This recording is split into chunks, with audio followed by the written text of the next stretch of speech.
So very good evening to one and all. As we are learning to communicate in English, so we have to concentrate on the tenses. So now we are moving to the next tense, that's simple past tense. So இதோட formation எப்படி இருக்கும் அப்படின்னா subject followed by second form of the verb, that's past form. Present form, past form and past participle. We have the three forms of the verb and here we have the second form and followed by the object. So this is the formation of the statement. So இங்கே நமக்கு வந்து main verb வந்து second ஃபார்மில் இருக்கும். நமக்கு எந்த விதமான helping verb ஒரு ஆக்சிலரி வேர்பு, அதாவது துணை வினைச்சொல் நமக்கு இருக்காது. ஸோ இதுதான் இதோட ஃபார்மேஷன். ஸோ நமக்கு இங்கே என்ன தெரியணும் அப்படின்னா சிம்பிள் பாஸ்டன்ஸ் அப்படின்னா எவ்ரிபடி நோஸ், ஆனால் அதை எப்போ பயன்படுத்தணும் அப்படின்றதுக்கான சில ரூல்ஸ் அண்ட் ரெகுலேஷன்ஸ் நம்ம பார்க்குறோம். First one, completed activities. So for example,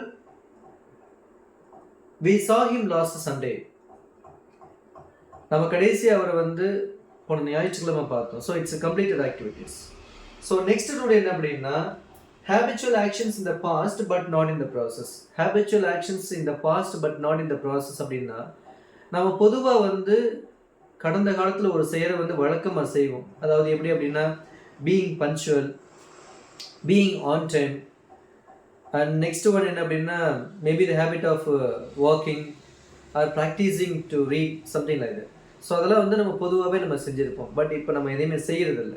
so அதுதான் என்ன அப்படின்னா habitual actions in the past but not in the process. இப்போதைக்கு அதை நம்ம செய்கிறதில்ல.